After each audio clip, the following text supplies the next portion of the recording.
Bonjour, bienvenue dans l'interview. Aujourd'hui, je reçois Fatoumata Sidibé. Bonjour. Bonjour. Vous êtes députée bruxelloise DEFI et on va parler avec vous notamment de... On va revenir sur ce week-end où c'était la journée, dimanche, c'était la journée contre les violences faites aux femmes. Et on a un peu l'impression que c'est un peu passé plus inaperçu que d'habitude parce qu'il y avait tous ces mouvements des Gilets jaunes dont on parle beaucoup en France, mais aussi en Belgique. D'abord, est-ce que vous voyez des points communs entre les luttes contre les violences faites aux femmes et les demandes des Gilets jaunes, qui sont plus des demandes en matière de pouvoir d'achat? Non, c'est une revendication importante des Gilets jaunes qu'il faut entendre, un malaise social qui est là aussi, une revendication par rapport au pouvoir d'achat, donc il faut pouvoir l'entendre, même si on sait que souvent les femmes sont les premières à souffrir des mesures d'austérité. Mais il n'y a pas du tout de comparaison à faire, à mon sens, avec ces deux mouvements. Et je pense sincèrement que la manifestation de ce 25 novembre a été un vrai succès. Il y a eu énormément de mobilisations citoyennes, associatives, civiles, très importantes. Et je pense que nous sommes en train de monter en puissance au niveau des actions à mener. Et je pense que le temps du discours, il est fini. Le temps des constats, c'est fini. Maintenant, il y a une réalité qui est là. Il faut mettre fin aux violences machistes. Parce que les violences faites aux femmes sont des violences machistes. Et bon, quelles mesures peuvent être prises, que ce soit au niveau régional, que ce soit au niveau de la Fédération Wallonie-Bruxelles ou au niveau fédéral? Qu'est-ce qu'on peut prendre comme mesure assez rapidement? Écoutez, très rapidement, on prend des mesures un peu partout, mais à mon sens, aujourd'hui, il faut vraiment arrêter de faire des mesurettes, des patchwork. Il faut un plan intégré de lutte contre les violences faites aux femmes. Il faut une priorité nationale, systématique, avec tous les niveaux de pouvoir, et aussi, surtout, avec le monde associatif. Parce qu'on constate que les mesures sont prises, mais les violences ne diminuent pas. Personnellement, je pense que cette année, l'accent a été mis sur la question des féminicides. Donc, les femmes qui sont tuées parce qu'elles sont femmes, par un conjoint, une connaissance. Et aujourd'hui, on constate qu'en Belgique, il y a 33 cas qui ont été recensés uniquement dans la presse. Parce qu'il n'y a pas de chiffres derrière ces visages, ces femmes qui sont mortes et qu'on retrouve dans les colonnes des faits divers. Donc vous demandez d'abord peut-être qu'il y ait aussi des statistiques pour qu'on ait un petit peu clairement sous les yeux ce phénomène de féminicide et plus largement de violences faites aux femmes. Il faut des chiffres réels par rapport aux violences faites aux femmes, de un. Deuxièmement, je pense qu'il faut des mesures aujourd'hui radicales. Et il y a beaucoup d'outils qui existent, mais il faut les renforcer, la prévention, la sensibilisation, la formation. Au niveau des féminicides, ces femmes qui sont mortes sous le coup de leur conjoint ou ex-partenaire, vous savez, l'ONU a fait une étude, dans le monde, 58% des femmes qui sont mortes ont été tuées par un conjoint ou quelqu'un de leur famille. Dans un tiers des cas, c'est le mari ou ex-partenaire. Et donc, il faut des mesures. Et souvent, quand les femmes sont en rupture avec le compagnon, les violences s'aggravent et parfois même perdurent. Or, quand on porte plainte à la police, c'est important qu'il y ait un bon accueil à la police, que la plainte soit actée, qu'il y ait des mesures de protection qui soient prises pour protéger les victimes. Il faut sauver des vies. Et c'est vrai qu'il y a beaucoup d'outils existants qui ne sont pas suffisants. Et moi, j'ai proposé, bien sûr, de transposer le téléphone grave danger qui a été lancé en France en 2014, qui est un téléphone qui est remis par le procureur à une victime qui non seulement doit être majeure, elle n'a plus de lien avec l'oppresseur, donc le mari qui la bat, et en plus, il doit être interdit de la fréquenter. Et cette mesure en France marche puisque c'est un bouton d'urgence qui est activé et qui permet à la femme d'être en contact avec la police, avoir une intervention rapide et aussi une géolocalisation. C'est important qu'aujourd'hui ce soit également mis en place ici en Belgique. Ça s'appelle, vous disiez, téléphone? Téléphone grave danger qui est mis en France et qui vient d'Espagne, qui a fait ses preuves. Même si ce n'est pas suffisant, c'est fondamental qu'il y ait une réaction rapide pour sauver ces femmes qui risquent de perdre la vie. Mais on voit quand même que malgré tout, il y a une prise de conscience dans la société qui est maintenant quelqu'un qui violente une femme parce qu'elle est femme, se fait mal voir, se fait directement bâcher sur les réseaux sociaux. C'est clair qu'il y a quand même une pression sociale maintenant contre ces violences. C'est quand même un aspect très positif aussi qu'on peut acter, ou bien ça ne suffit pas? Mais ça ne suffit pas. La tolérance sociale, il faut qu'elle baisse. Mais il y a vraiment aujourd'hui une demande d'action concrète. Et ça passe par la prévention. Vous savez, les violences conjugales ont un coût, mais incroyable, un coût pour la société. D'abord pour la femme, en termes de santé, en termes de manque d'autonomie, en termes de santé publique, en termes au niveau professionnel. Ce sont toutes des femmes qui, aujourd'hui, n'arrivent pas vraiment à assurer aussi leur travail. Il y a une discrimination qui se fait. Elles sont parfois renvoyées. Il est important que le lieu du travail soit aussi un lieu qui protège les femmes avec des mesures importantes. Et encore une fois, l'ONU a décrété que le domicile est le lieu le plus dangereux pour la femme. C'est quand même incroyable.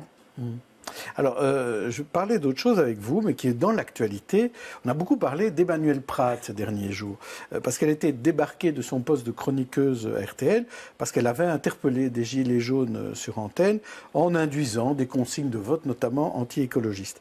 Alors, quel genre de femme est-elle? Je vous pose la question et je vous propose 3 types de réponses. D'abord, c'est une chroniqueuse acerbe. Deuxième possibilité, c'est une militante politique. Ou troisième possibilité, c'est une victime d'écolo. Alors, que choisissez-vous là-dedans? Pour moi, c'est une chroniqueuse acerbe. Oui. Évidemment, elle ne mâche pas ses mots, elle y va de manière frontale. Et je pense qu'on peut s'interroger par rapport au traitement qui a été réservé à Emmanuelle Prat. Donc ça mérite réflexion, vraiment. C'est-à-dire que vous vous dites, parce que c'est une femme, il y a un traitement différent que si ça avait été un homme? Je me pose la question. Je me demande s'il aurait été traité différemment si elle avait été un homme. Évidemment, c'est une question que beaucoup se posent. Mais il faut maintenant mettre des balises parce que ce n'est pas une journaliste, c'est une chroniqueuse. Et donc, en ce sens-là, il me semble qu'elle peut s'exprimer, évidemment, par rapport à ses convictions aussi, mais aussi par rapport à un sujet qui, manifestement, la touche. Et moi, je suis quand même assez interrogative par rapport à la suspension qui lui a été faite. Et c'est vrai, c'est un débat par rapport aux règles. Oui, certains, notamment du côté du MR, du VLD, même de la NVA, la soutiennent en disant c'est toute la liberté d'expression qui est en cause. Est-ce que vous allez aussi loin ou vous êtes plus mesuré? Je suis plus mesurée, mais je pense qu'il faut des balises. Il faut des balises. Il n'y a pas de raison qu'il y ait de pas de mesures, que certains se permettent des réflexions qui sont quand même très, très, très acerbes, plus que ce qu'elle fait, et qu'elle soit sanctionnée au nom d'une censure que je ne comprends pas. Alors cet après-midi, grand moment au Parlement francophone, mais en lien avec la Fédération Wallonie-Bruxelles et le Sénat, ce sont les journées du Burundi. Alors expliquez-nous ce qui va se passer. En fait, c'est toute la société civile burundaise qui est invitée à Bruxelles pour s'exprimer. C'est assez inédit, ça. Ah oui, c'est un beau travail interparlementaire qui a été mené par le Sénat, la Fédération Wallonie-Bruxelles, le Parlement francophone bruxellois. Donc on va rendre à César ce qui appartient à César. Julie de Groot, Christine de Freigne et Rudy de Mode. Simone Susskind, Nadia Yousfi, il y a du monde. Evelyne Eltebroek, Hélène Rekmans, Fatoumata Sidibé. Voilà. Très bien. Et donc c'est vraiment un travail interparlementaire. Eh bien, c'est un dialogue inter-burundais et il a été initié en 2015 avec le collectif des femmes burundaises pour la paix et la démocratie.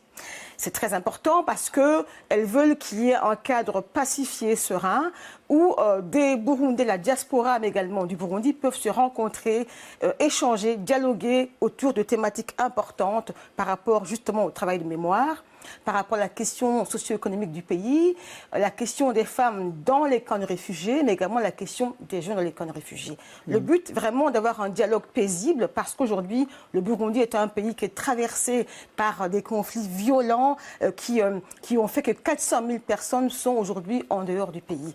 Et cette rencontre aujourd'hui aura pour objectif qu'il y ait des recommandations qui vont en sortir, qui vont être tenues par les Burundais eux-mêmes et qui vont en fait pouvoir partir des bases pour discuter de manière sereine. Et je tiens aussi à souligner que le collectif des femmes pour la paix et la démocratie, c'est un collectif qui s'inscrit dans le cadre des Nations Unies, la résolution 1325, qui demande que les femmes soient partie prenante des conflits à résoudre parce qu'elles sont les premières victimes. Et donc, elles se sont mobilisées pour un lobbying, vraiment pour dire nous sommes aujourd'hui partie prenante de la paix et nous souhaitons, nous, apporter notre pierre.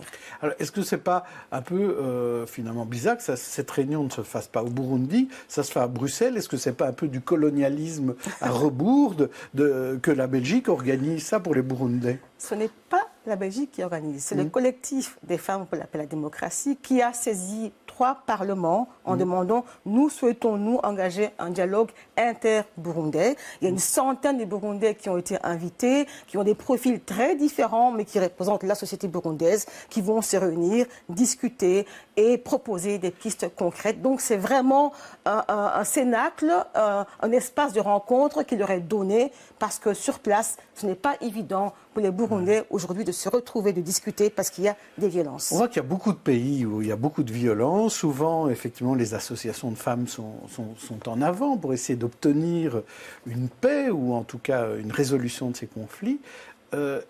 Résoudre un conflit, se retrouver tous ensemble, il y a l'exemple donc burundais cet après-midi, est-ce que c'est possible dans d'autres cas aussi? Est-ce qu'on pourrait faire la même chose avec des Congolais, par exemple, avec des Israéliens et des Palestiniens? Est-ce que vous pensez que ce genre de solution, d'accueillir des gens de bonne volonté, c'est quelque chose qui devrait se multiplier? Je pense que oui, parce que le dialogue est la première pierre pour la paix. Et ce n'est pas possible d'avoir la paix s'il n'y a pas un dialogue. Il y a des personnes qui ne se parleront jamais en dehors de ce cadre-là.